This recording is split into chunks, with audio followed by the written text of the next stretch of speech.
Welcome to Quickfire Questions with Fairfax and Favour, where we will be putting some quickfire questions, as the name might suggest, to some of the best riders in the business. And today's guest is the 2020 USEA Leading Rider of the Year. It is Liz Halliday-Sharp. Liz, are you ready? I'm ready. What is your favourite meal? I think it would have to be a really nice steak dinner. What Fairfax and Favour item is your go-to when you go out for dinner? I really love the Kensington. It's such a gorgeous short boot, and you can wear it with, jeans or nice trousers or even a dress. So I'd say that's my main go-to. What is your secret weapon? Coffee. What B is your favourite? Bags, boots or belts? Am I allowed to say all three? If it's from Fairfax and Absolutely. Favour, I actually do love all three. There we go. Liz Halliday-Sharp, thank you very much for going under our quickfire questions with Fairfax and Favour. Thank you. It's been my pleasure. Oh God, it's so exciting. Happy Hail Bob Day. It is a happy Hail Bob day. Hello, the Curse of Dam. It's the best finishing score we've seen at 5-star level. That was our elo coming into the competition. Eventing Manager is back. Best show that we have, Alphabetti Spaghetti. Looking forward to seeing quality horses. Still a great day for Ireland. Thank you very much for coming on the show. I mean, you're a bit of an eventing geek just like us. And it's time to get on with the show. Welcome to the EquiRatings Eventing Podcast, and it is an Eventing Podcast Classics show. Now, this show was actually the first ever Hall of Fame episode that we ever did. It is with none other than Ginny Elliot, who was a real pioneer for women in the sport of eventing, and she had so much success and came from such an incredible background as well. She was one of the first great professionals, and she really made her own mark on how riders advertise themselves and how they worked with sponsors and those relationships. It is well worth a listen. It was first published back on the 21st of January 2020. As I say, it's the first episode in the Hall of Fame series. None other than Ginny Elliot. Enjoy.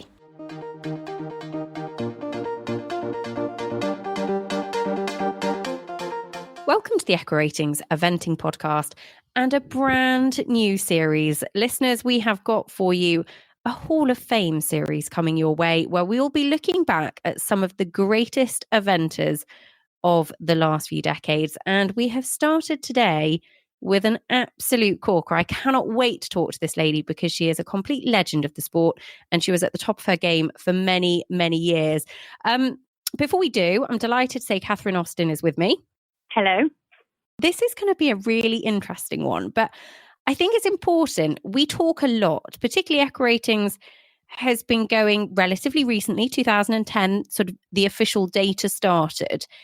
But it's really important. We talk about recent results quite a lot, but actually to compare them to how things were 20, 30 years ago and to remember just how great some of those achievements were further away than just sort of in the last 5-6 years. Yes, I think that we all acknowledge that the sport has been going for 3/4 of a century. It wasn't invented in 2010. There was life before Michael Young, amazing and record-breaking as he is. And I always think, that Derm loves this quote. It's an Isaac Newton quote. If I have seen further, it's by standing on the shoulders of giants. And that's what competitors these days, the very successful riders we have now, are doing. They're standing on the shoulders of the giants that came before them. Those people's achievements stretched the sport, moved it on. The new lot came in, made their impact on the sport, and in future years, other people will make their own impact on the sport. And that's why it's really exciting, isn't it? It is, and hopefully we'll be here to watch it develop and grow. And the sport has changed and it is different now to how it was a few years ago, and it has different challenges, but that is part of the beauty of it. And we're going to look at a few of those. But now I think we should introduce our guest because, I can list a few of her achievements, and this is not a comprehensive list by any means. 2 World Championship wins in the same year. We'll come on to that in a second. 3 consecutive European Championship titles. Only one other person has done that in history. 3 badminton wins, 5 Burley wins, 10 5-star victories, and she's won both badminton and Burley twice in the same year. Incredible. Welcome to the EquiRatings Eventing Podcast and the Hall of Fame, Ginny Elliot. Hello, good evening. Oh, Ginny, we cannot wait to talk to you about this because Catherine and I have been planning this episode for some months, and we're really looking forward to looking back on some of your career highlights. But I think it's probably the best place to start is back at the beginning. Were you born into a horsey family? I suppose I was. My mother was born in Devon, and her father was a farmer, and they had a few polo ponies floating about, and she did a bit of hunting and a bit of showing. So I suppose it really came from my mother's side more than my father's side. We then set off. Well, I was born in Malta. Then we moved to Cyprus, then Canada, then Singapore, then Devon, Wow. then the Philippines, then back to Devon, then up to actually quite near Badminton. That's where we had a little tiny yard up there in the end. But I wasn't really around in this country until I was about 16 or 17. 16 I was, I think, when I left school, so not academic. Left school and went home. So we weren't really here, but Mummy, she started the pony club actually in Singapore and then again in the Philippine Islands. So she was very keen on getting the children to enjoy what would have been like the pony club in the UK. She sort of reinvented over there. That's incredible. Was that through your parents' jobs or? Yeah, my father was in the Marines, so he Right. got posted here, there, and everywhere. Yeah. So And she did a great job, actually. Did you have ponies in tow with you, or was that something that sort of happened naturally as you went via each place? No, I think the answer is we borrowed. Okay. Begged and borrowed ponies. Most of the time, we managed to borrow a polo pony to hack about on or, go for rides, that sort of thing. But nothing really competitive, except what the pony club produced in the Philippines and in Singapore. So there was anything like eventing or hunter trialing, nothing like that. Just a bit of show jumping, possibly on a polo pony. An interesting experience. So, Ginny, how you came back to Britain, and how did then the love of eventing actually start? I was at boarding school in Kent, and I used to ride once a week at Benenden Riding School, which is run by Cherry Hatton Hall. I remember very well. She's very scary. And we used to trot around an indoor school once a week.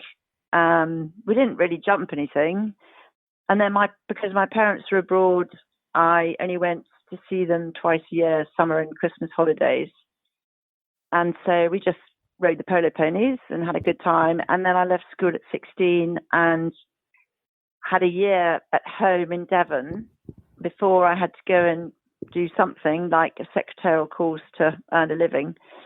And my grandfather bought me a foal 5 years before, which was at 5 Lanes Cattle Market, so I remember it well, cost £35. And this was a little horse called Gibbone. And he was now 5, so I thought, well, I'll just ride him for a year and then see what happens. So I went to have lessons with Sally Strawn. It used to take me an hour to get there on the horse and an hour back. Did you hack there? Yep. Amazing. Because at that stage it was all kind of quite fun and just see what happens. And Sally was amazing and managed to get me into the pony club team, which I managed to get eliminated for going before the bell, which was not very clever. Oh, God. So I was very popular. Yeah, really popular. There you go, listeners. Anybody that has been before the bell, I've done it and I'm still mortified about it. You're okay because Ginny Elliot did it. Yeah. And then she helped me get into the junior team. So I did 2 junior teams.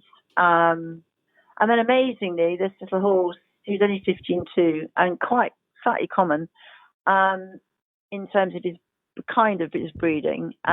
He managed to scrape round Badminton with 1 run out, which is entirely my fault. So that was his story. But he was by the same sire as Cornishman. Okay. So right. I remember the first time I went to badminton, I had no idea what was going on. I didn't realise they did roads and tracks and steeplechase and that sort of thing. So my heroine was Mary, and still is, Mary Gordon-Watson, riding Cornishman. And I didn't realise, but she was on phase C, coming in towards the 10-minute halt box. I actually stopped her. I said, hello, my name's Ginny, and I just want to say you're my favourite. And your horse is by the same sir as my horse. And she was so sweet and so kind, and just said, that's marvellous. And so I looked at her, I really must be going. So so anyway, that was my first experience at badminton. I actually thought it was a game of tennis, if you want the truth. So that little horse took me around badminton. And you had to carry weight in those days, didn't you? So he would have had a lead cloth on as well, which for a little horse round badminton would have been quite a big deal. Horse. Yeah, 11 stone 11. I carried, I don't know what that is in kilos, but I carried about 2.5 stone dead weight. I don't know how he did it. Yeah. And Ginny, you're tiny. You must have carried lead throughout your entire career. And I guess I did major differences to the sport now. I think that's made a huge difference. I mean, it was very unfair in a way on my horses because, of course, it's dead weight as opposed to live weight. But we did have a weight cloth. We designed a weight cloth with 2 hooks at the front that hooked into the pommel of the saddle, so at least it kept it off their wither. Okay. But I mean, I couldn't take the thing off on my own. There's no way I could put it off on my own. So thank the Lord they have changed that. I think that's it's made no difference, I don't think, to, male, female riding results. So I'm thrilled that it's not there anymore, I must say. So from Dubonnet, where you went round badminton, did you think at this point, when you still thought it was like a game of tennis, that actually this was what you wanted to do? Did you know at that moment that you completely had the bug and you wanted to make a real career of it? Yeah, absolutely. The sort of thought of sitting at a desk didn't really appeal to me. So we went off and we bought a couple of 4-year-olds, actually just before we went round badminton. Diana Scott Dunn sold us priceless. He was 4. And actually, fun enough, he had a Thurapin. And no, he had a curb. That's right, he had a curb. And we said, well, look, if he jumps a ditch, we'll buy him. If he doesn't jump the ditch, we won't buy him. And he jumped the ditch, so we bought him. And actually, it never caused him any problem at all. And then we found Nightcap, who was by the same sire. So we set off with these 2 youngsters. Meanwhile, bought and sold to keep going, really, to keep the coffers sort of vaguely in the right place. So it took a while to get those 2 to the right level. Actually, my mother was amazing. To save money, we used to bag up our own shavings from the Calampton sawmills with 55 bags a week, physically bag them up. Wow. And you wouldn't do that now, would you? No. There'd be a man in a high vis, Ginny, that would be going, nuh-uh, tapping on his clipboard. You're absolutely right. So that was fun, quite dusty. And was a waitress in a hotel for a bit. Didn't do that well. I was demoted from serving to washing up because I managed to spill gravy down a man's ear. So that didn't go down well. Yeah. How did it end up down his ear? Well, I'm not sure. I think it was dripping in the kind of in the sauce bowl a bit. So I ended up washing up, which was fine. I was much happier doing the washing up, frankly. And so we just really bought and sold. And then, this is when we lived in Devon, and we didn't have an arena either. So we had to go to the top of the hill to a very dear farmer called Mr. Cole, who, funnily enough, bred the Poacher. If you remember way back when Richard Mead rode this amazing horse, the Poacher. and he let us do dressage on his field, which he covered with chicken shit most of the time. So it wasn't horribly. Well, I think that handkerchief around the nose was the only answer to it, but it was the only dry place we had. And then Lady Hugh, do you remember Lady Hugh Russell? We used to go there for our cross-country schooling. And she's probably taught me everything I know about cross-country riding, that's for sure. She was phenomenal. She had these dots on fences.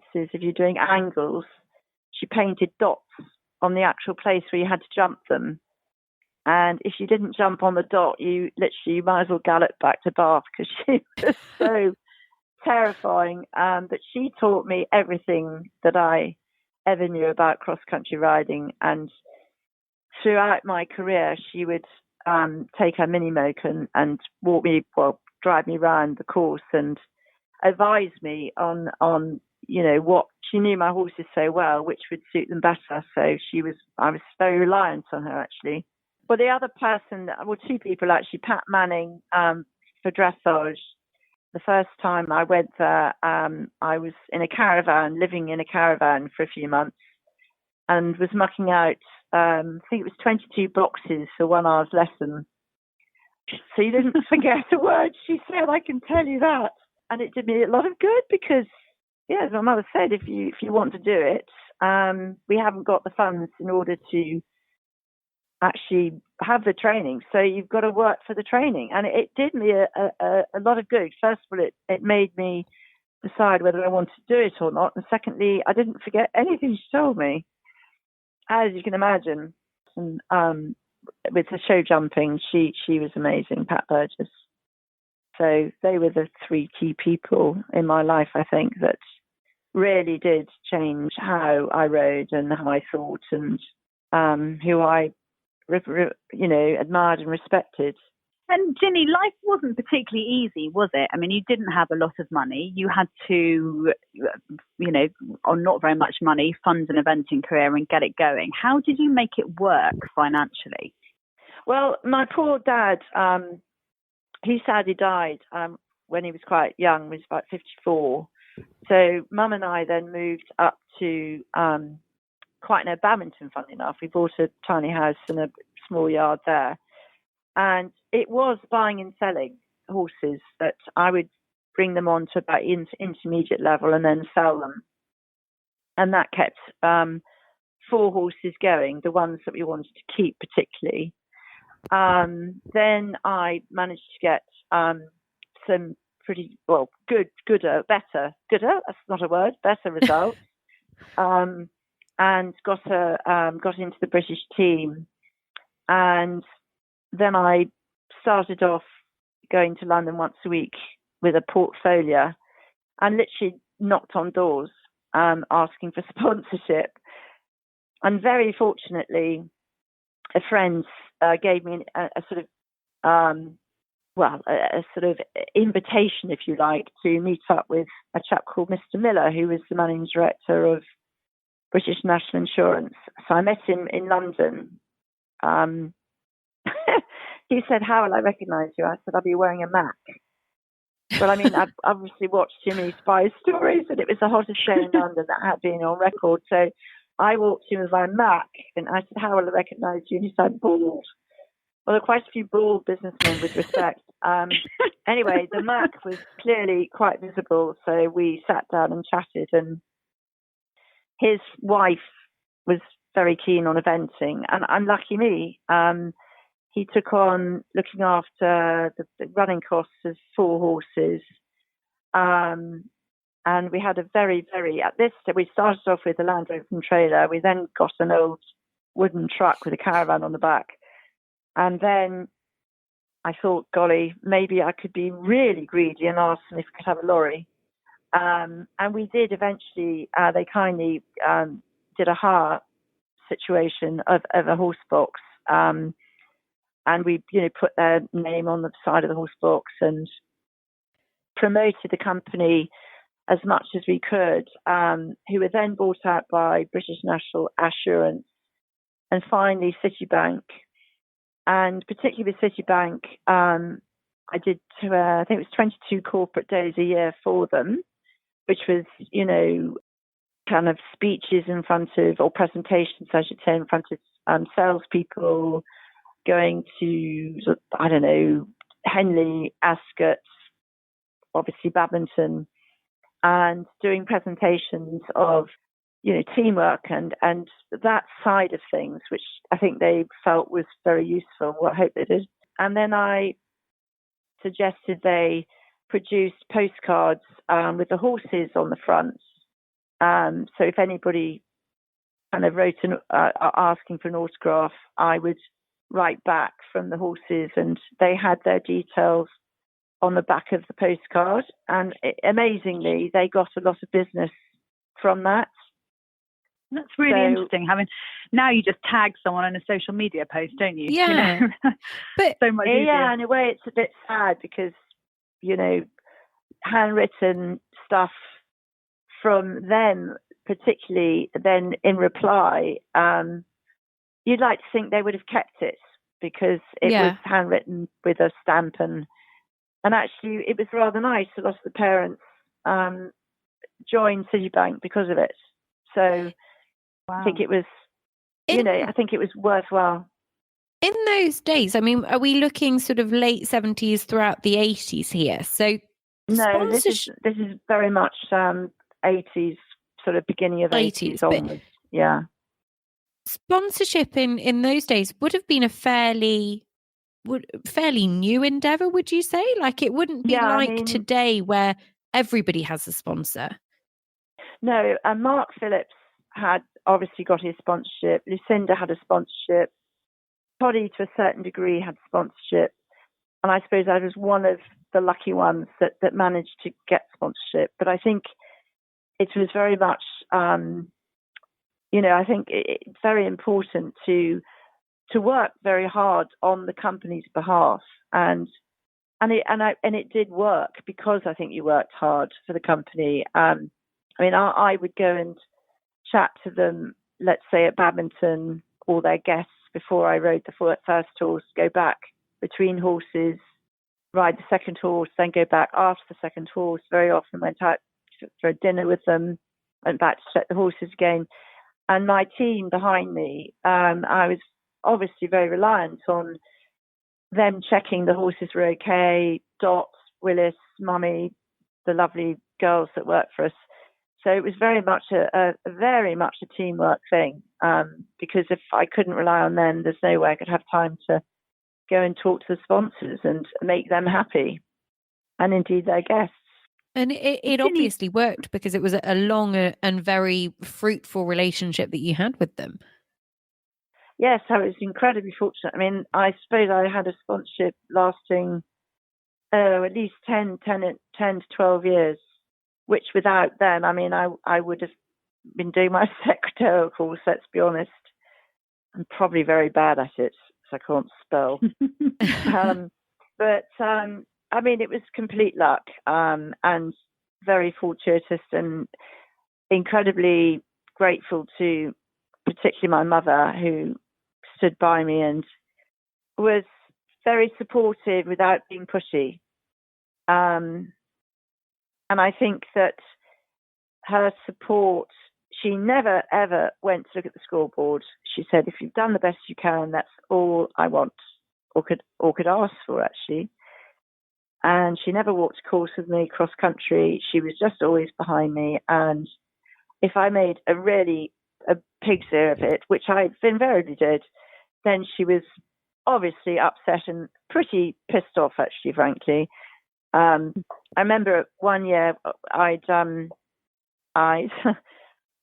a young horse to Burley, and I think I was lying sixth, and I missed out a fence. I jumped clear round and missed out a fence, show jumping, and I would think he would have been third. And the steam that came out of the top of the caravan roof, you would not believe. It was like a bonfire. But that's where she was so good, as long as I'd done the best I could do, everything was pretty good, pretty cool. And I was the biggest sort of head banger in the world. I used to bang myself over the head. If I had a run out on a 5-year-old round a novice course, I would be absolutely distraught with disappointment. So I didn't need to be told I made a mess of it. I was pretty good at telling myself that, I have to say. And Priceless never gave you a cross-country fault, did he? No, and Crafty didn't either, to be fair. Neither of them. Were they both perfect? Yeah. They were perfect people. If we talk about Priceless and Nightcap for a second, because you speak about how you bought them both as 4-year-olds, so they were produced at a time where you were buying and selling to make ends meet. Were they ever at risk of being sold, or were they very much the ones that you knew that you wanted to keep? Well, actually, Priceless, he was, well, how old was he? He won Branham as a 6-year-old, and we were offered too much money to turn down. And I promise you, I was beside myself. Anyway, the vet came to vet him and walked in the door and said, he's too back at the knee, he's not suitable, and walked away. So thanks to the vet, we kept him. So I will be eternally grateful to him. I was going to say, what was the emotion at that point? Was it almost a feeling of relief despite the fact the money had sort of passed by? Yeah, and we'll find another way of making the money. So thank you, vet. Really thank you, because whoever you were, very grateful. Yeah. Ginny, both those horses, Priceless and Nightcap, won you championships, but what were they like? I mean, were they similar to each other, or were they very different characters? Oh, very different. Nightcap was not the bravest on the planet. He's quite a careful horse, and I think one had to make him brave. Priceless was Mr. Perfect from the get-go. I mean, he basically put up with me rather than the other way around. And he just was a genius. He had unbelievable movement as a small, comparatively non-thoroughbred horse, had the most amazing jump, and was just super brave. And the accuracy of his cross-country, I don't think I ever quite managed it again. I think Crafty was very good, so was Nightcap. I mean, they were all very good, but Priceless, I would do stuff on him that you'd slightly question if you could do on another horse. He was unbelievable, and a very good show jumper as well. So he had it all. But at Burley, the first year he went, I think that he was 6 at Burley, and I just overheard some people say he's too common. He'll never, consistently get the time, maybe on a long kind of world championship course. So I thought, yes, he can. And I actually changed my fitness routine. I went to see Michael Dickinson and said, the racehorse trainer.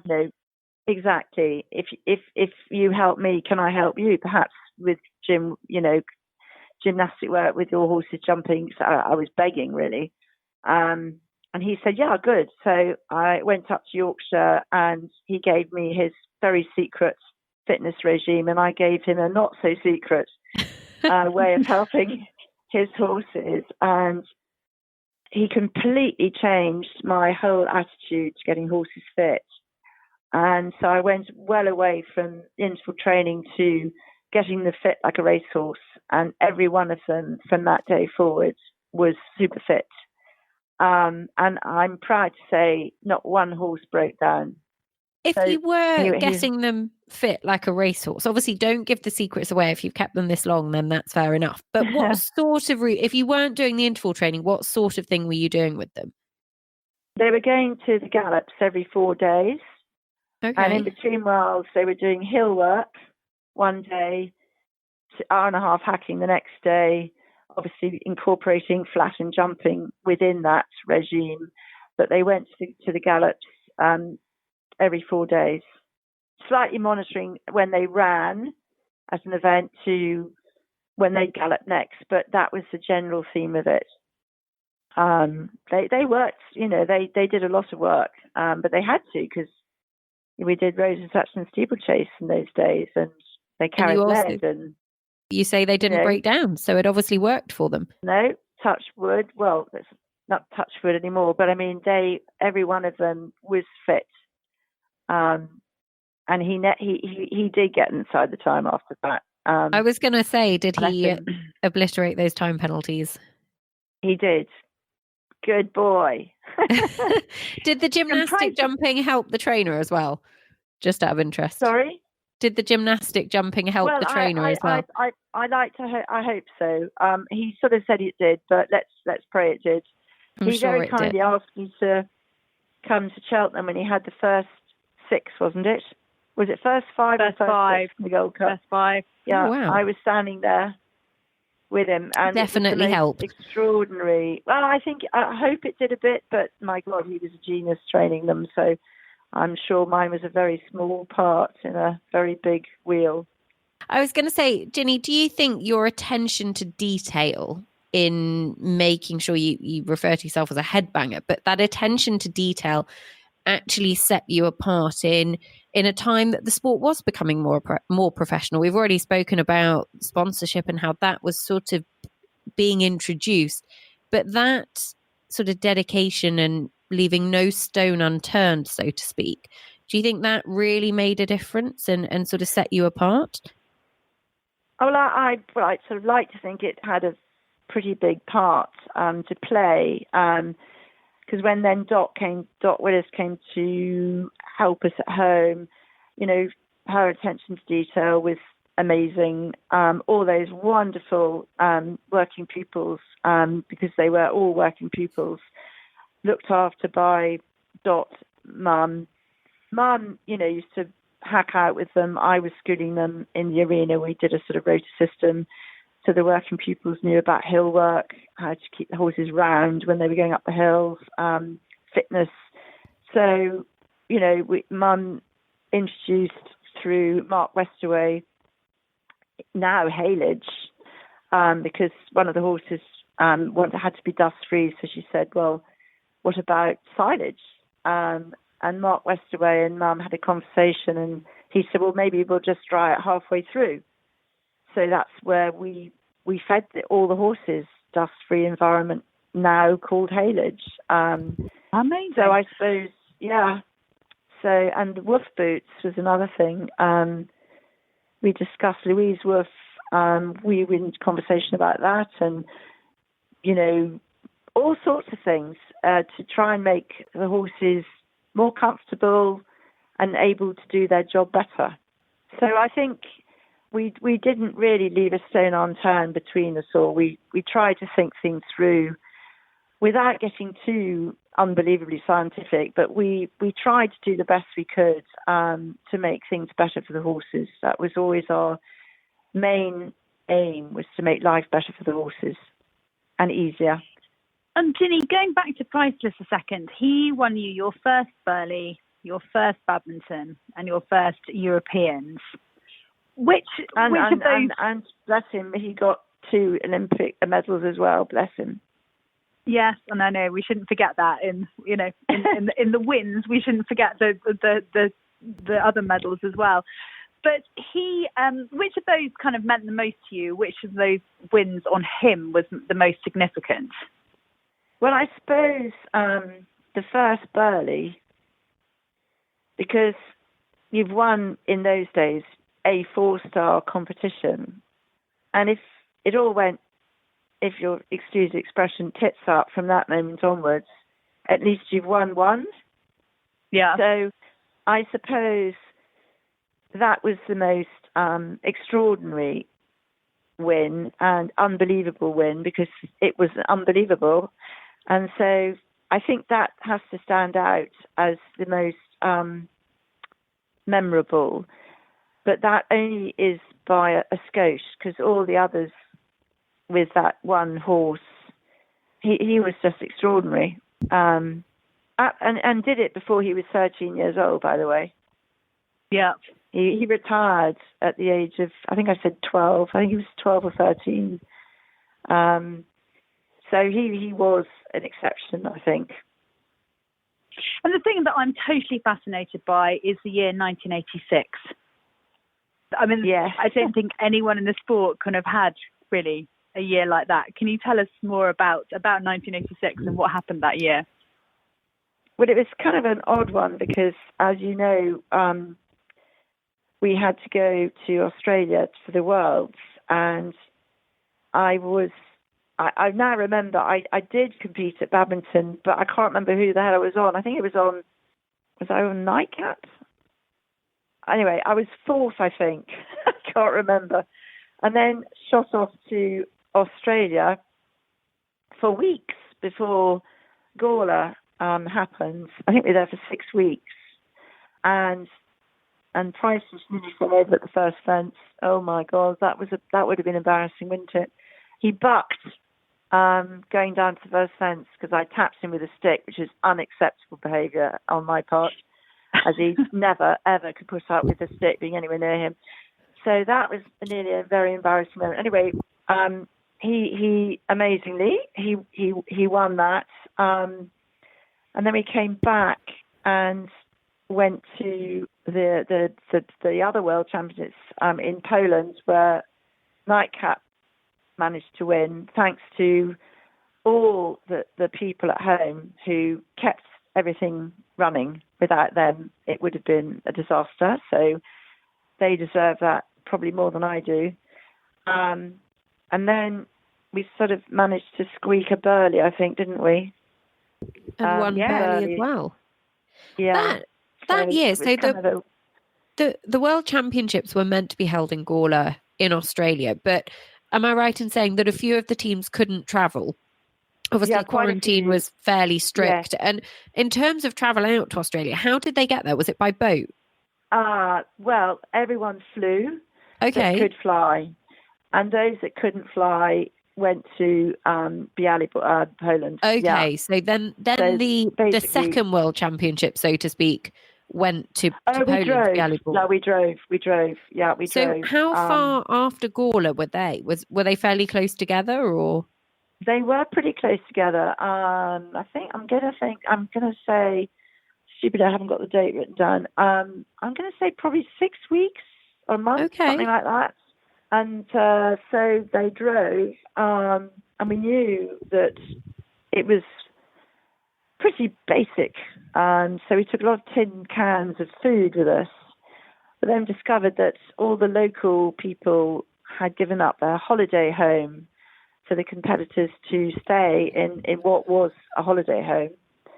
And then we saw them queuing for bread and milk, and it was ghastly, actually. So at the end of the competition, we had a party for the village, and all the competitors that were still there, and opened all the cans of food and all the vodka, and we had a hell of a party to thank all the locals for their kindness and generosity towards us. Actually, it was a hell of a party, I can tell you. We didn't leave till quite late the next day. To be honest, I think with 2 World Championships, you deserve a hell of a party. Well, the Russians had never seen a banana. That was what was shocking. Really? Like a banana as in a fruit banana? As in a fruit banana. I don't know what other kind of bananas there are. Yeah, it was bizarre. Okay. And amazing in both sort of ways, actually. Great kind of friendship between the teams. Huge friendship, actually. And support, really. And how different were the 2 championships to each other? Oh, golly. Well, both were very different courses. I mean, Gawler was, I thought, huge. And in fact, Białystok was pretty huge too. Jumping onto the roof of the house, going down the other side of the house. And then it was bizarre. And an actual house? An actual house, yeah. So, yeah, it was a rather kind of strange, busy time, actually. Very busy time. And you came back and you went to Burley with a young grey horse. Young Murphy. Murphy himself. 7. He was 7. And I thought, well, he's ready, he's brave and this, that and the other, see what goes on and what happens. Anyway, he, I think was third from home. The bit didn't work. So actually, Murphy won Burley because I didn't have much control, or hard, in fact, none. And he got inside the time, not me. And then, luckily jumped, took a nice clear round. And he only won it by point something of a something. It was very, very tight.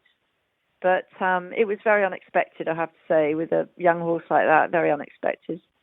That's sort of, you say he took control of those last few fences cross country. That was sort of how his career went on, because he definitely had his own opinions about how things were going to be done.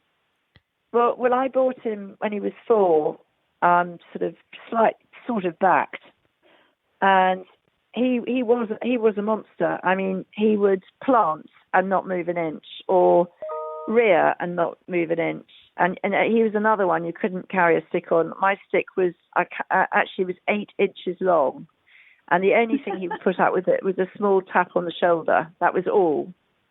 There was one time as a novice, I wanted to turn left, and I actually pulled a bit all the way through, so the bit was actually outside his mouth. Crikey. And I got off, put the bridle on, and then carried on again. He was very, very, very stubborn and very difficult, but he was a bit of a genius, and I loved riding him, but he was probably a man's horse, although, and I know Ian enjoyed riding him, but I have to say I did regret that. I did regret letting him go, because I still think secretly I might have still managed him. Having won Burley, he did the most ridiculous thing at Badminton, and I fell off him. I then had to show jump Crafty the next day to get to the Olympics with a sort of tail bandage on my ankle, which was black and blue, and actually rode at the Olympics and came back still with a sore ankle, and it discovered it was actually broken about 8 months later. But that spray is very useful. That deadens everything. Numbing spray. I should have taken out some shares in it. But I'm very sad to this day that I didn't carry on with him, actually, because I'm very fond of him. Because you swapped him, didn't you, with one of Ian Stark's horses, Griffin? Yeah. And Griffin was a dear sweet horse, but he wasn't what we would now call a 5-star horse. He just found it too much of a struggle. And yeah, he was a cute little horse, but he wasn't, up to it really. He was very small and had a great jump, but not a great deal of scope. So it was a bit unfair in a way on him to ask him to compete at that level, I felt. Ian had a lot of fun. Yes. Ginny, after him, you had the horse that I remember, when I was a child, that I remember you riding and looking so incredibly perfect on, because he was so beautiful, and that was Master Craftsman. What was he like? Yes. Oh, unbelievable. My mummy bought him, funny enough, Mark Todd went to see him with Mum, because I was presenting or something, and he was only 3, I think. And Toddy said, yes, he's very nice by him. So she bought him, I think he was 9. I think he might have been £1,000 at that stage. Anyway, he was a really, really big mover. Big, he was 16.3, quite really rangy. I think, in a way, a bit big for me, but hey. I mean, he used to hit pretty much every show jump. And so, but very, very brave cross country. And I finally decided, as a 6 or 7-year-old, we went to an event abroad, which was, you would now call a 3-star. And I said, okay, this is your last chance. If you don't jump a clear round this time, you're toast. You're sold. And he jumped a clear round, and he was 2nd, I think. And then I took him to Burley, and he turned into a man. He was amazing, absolutely amazing. And the most gentle character. really special character. So he was definitely number 2 favourite. Is Priceless still the number 1 favourite? I was going to ask. I'm afraid he is. Always the best boy. Yeah, I'm afraid he is number 1. But a very close second is Crafty, yeah. And he won Burghley in 1989, the same year that he took a European title. So your third European title, third consecutive European title, 3 different horses. Only one other person has done that, and that would be recently. And that is kind of a good example of what these Hall of Fame episodes are about, because Michael Young did it and quite rightly got a lot of plaudits about it, but actually you did it first. So he did it in 2011, 13 and 15, and again on 3 different horses. But it is, I think we go back, and Derm will be delighted that we say the quote again, but it was that Isaac Newton quote, and if I've seen further, it is by standing on the shoulders of giants. So it is very, very valid, and that is what these Hall of Fame podcasts are all about. Away from sort of the... Well, actually, I was just looking at it. Actually, it's rather sad that Rolex Grand Slam wasn't happening when I was doing it, because I would have got a Rolex watch. You would have been doing all right, to be honest. Ginny. I would have got the damn thing, wouldn't I? I mean, if they'd have done something like the Europeans, Badminton and Burghley all in 1 year, if that had been the Rolex Grand Slam, as it is. Yeah. So 84 first Burghley, 85 first Badminton, first European and first Burghley. Yeah. At Burghley. Yeah, that would have worked. Yeah. Damn it. And 86, you won Burghley, 2 world titles. Didn't win Badminton that year. Bit of a, could have been better, Ginny, but still pretty damned impressive. That Rolex watch, that's so annoying. I know. Rolex, if you're listening to this podcast, I'm sure if you ask ginny, yes. Backdate. I think that's that great word, dream on. Yes. Ginny, the only thing missing, I think, is that individual Olympic gold. And could it have been Barcelona if things had worked out differently? Well, dear old Crafty, if anyone sort of deserved it, he did. In terms of an individual, in terms of a team, I think it would have been amazing to have done that. And I think poor old Crafty would have been. He's at his top of his game. He, I'm sure, would have performed really well. And it's sad, but then I think you've just got to say it wasn't your time, and that's the only way you can look at it. It just wasn't my time. It wasn't his time. And, lucky us, we'd had so much, so many gifts, if you like, and we're so incredibly fortunate to be where we were when we were, that you just say, well, it wasn't your time. And that's the only way you can look at it. But he sort of you were deserved it. Selected, weren't you? Oh, yeah. No, we were at team training, and unfortunately, he hit a bit of a soft patch on a gallop, and was not quite level the next day. Wasn't lame, but not quite level. Then they had to decide within sort of 48 hours whether the reserve should go or I should go, given that the event was another week away. And it was the right decision. The reserve should go, the reserve went, and it was completely the right decision. Unfortunately for us, he was sound within a few days. So it was sad. Now, whether he would have been able to physically do the event and come through 100% sound, we'll never know. But she was sound within probably 48, within 3 days, he was sound. So we'll never know. But it was absolutely the right decision. There's no question about it. It just was bad luck, I suppose. Great sadness. Your last major title at badminton came in 1993 with Welton Houdini. Tell us about him, because we've not spoken about him we've talked a lot about the others, but that was still your third badminton and your 10th 5-star. Dear old, he was a darling, Welton Houdini. He again was a bit like Nightcap. He wasn't hugely brave enough, but he wasn't quite the same as Crafty, Murphy, Priceless. And he had a really horrible fall at Babington the year before he won. And he picked himself up and actually managed to jump the rest of the course clear. So in a way, it showed that he had guts, but he was pretty tentative after that. And I remember doing a practice jump at an event in the autumn, and he stopped. I thought, blimey, what on earth's going on? This is really unheard of. And I just had this sort of thing in my head, just take the martingale off.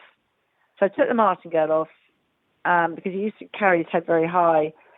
And he came round, he jumped it really well, and we were fine. But that was sort of a significant change for him. He just wanted to carry his head high, and why stop him if that's the way he wants to do it? Let him get on with it. I then took him hunting in the winter because I was a bit worried because he had the fall because it was really wet and muddy at that Babington fall.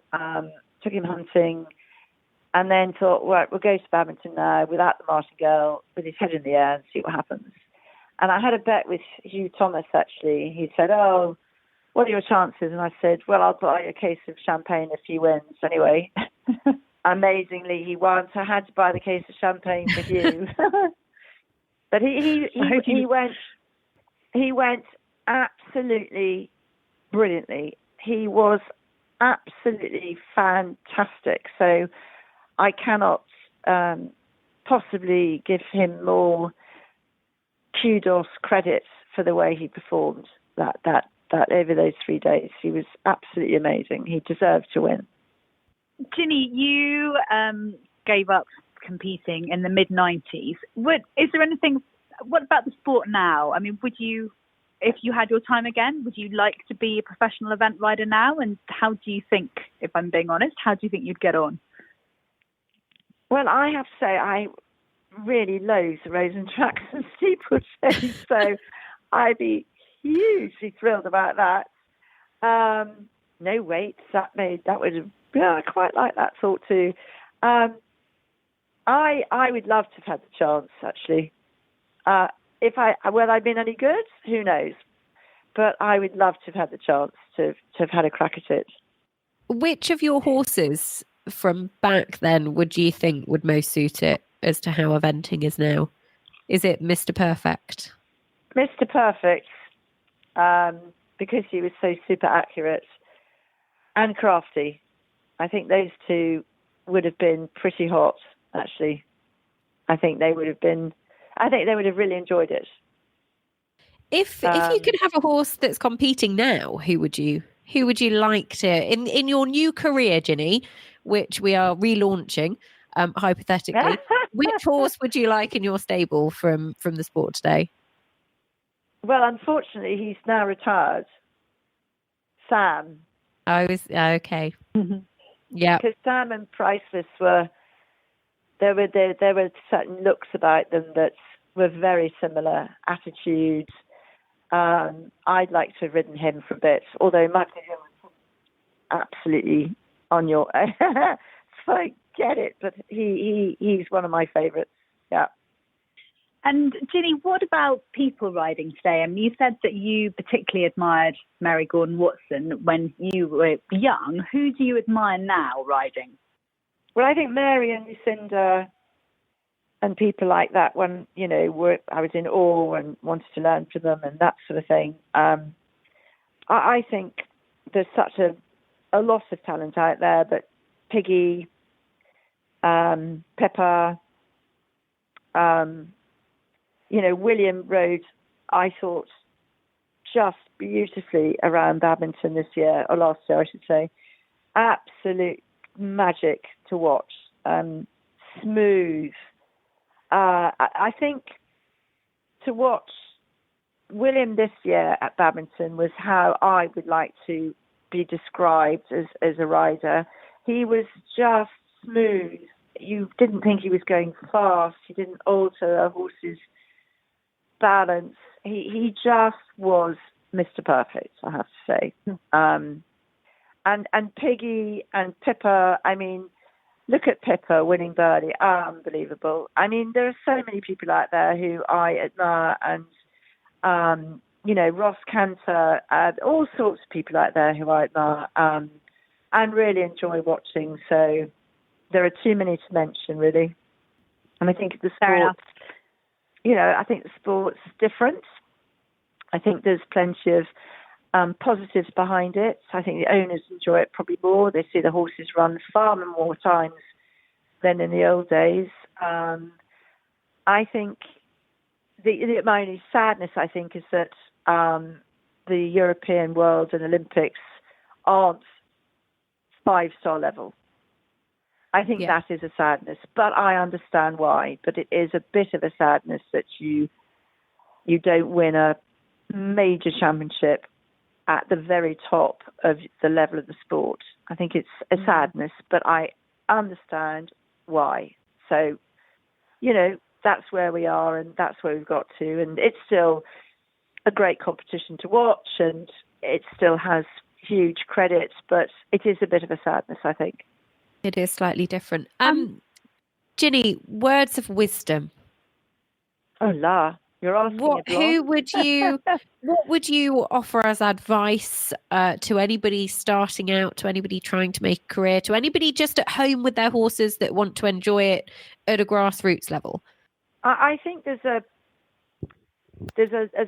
fine line between getting too scientific and too overly technical, to using your natural instincts, your horse's, in a way, brain, your horse's capabilities.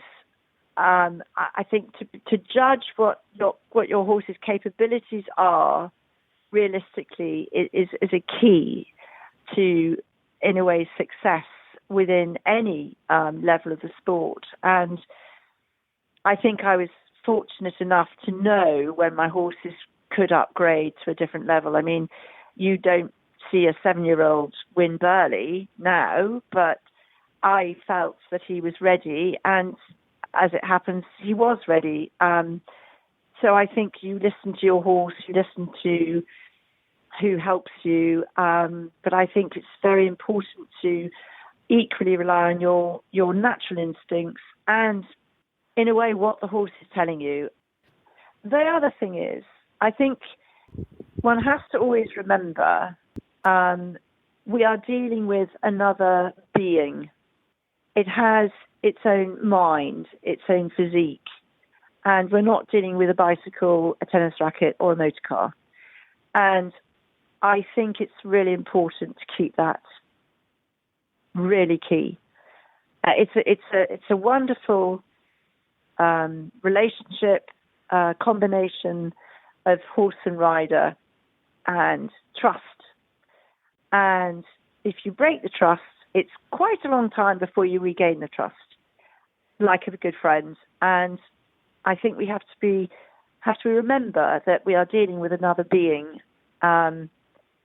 and build that relationship together. I think those are very, very wise words. Ginny, thank you so much. Catherine and I have both loved talking to you. And we are delighted. I hope I haven't waffled on for too long. God, not at all. And we're just delighted that you are our first member of the EquiRatings Hall of Fame. Hopefully not. Can I just add one thing? Yes. Which is that, so I go hunting with the same pack of hounds that Ginny still hunts with. She still rides beautifully. I ended up having to jump 2 5-bar gates last season, and both times we only jumped them because Ginny had jumped them first, and that's where our field master was pretty sure we'd have to, and she'd popped over, and we were like, oh Oh God. Ginny's gone. That means we're going to have to go too. I'm so proud of you. I tell you what, but it wasn't to big myself up. It was just to say that you're still a remarkable rider that we all love to watch. Oh, you're a darling. I really appreciate that. But I'll tell you a little secret. I was just as scared as you were. Heart in the mouth. Let's hope we clear it. All that stuff. Oh, Ginny, it has been an absolute pleasure. And there will be an article that Catherine has written that comes out at the same time as this podcast. So if you would like to read more about Ginny, about her career, and get some more snippets into that insight, then you can do so. Go to EquiRatings.com. We hope you've enjoyed it. Ginny, we have absolutely loved it. Thank you for coming on the EquiRatings Eventing podcast, and welcome to the Hall of Fame. That's an absolute pleasure. Okay, well, thanks both of you for listening to me rattle on for so long. And everybody else, for that matter. Brilliant. Listeners will have loved it. Catherine, always a pleasure. Thank you so much for all of your work on this one. Thanks, both of you, very much. We have absolutely loved hearing more about Ginny's career. Listeners, we would love to hear your favourite Ginny memory. Let us know. Get in touch on social media, on Facebook, on Twitter, Instagram, whatever your chosen method. We would love to hear from you as well. And of course, any likes, shares, retweets, much appreciated. We will have more episodes in the Hall of Fame series coming for you very, very soon. But for now, that is all we've got time for. Ginny Elliot in the EquiRatings Hall of Fame. And thank you very much for listening.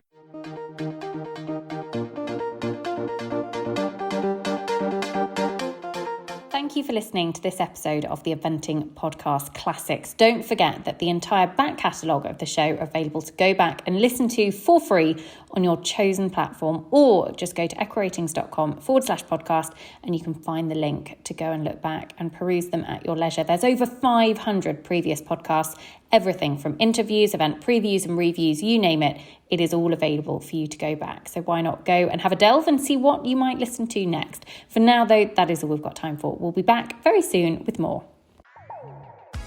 Thank you for listening to the EquiRatings Eventing podcast. Have a wonderful day, everybody.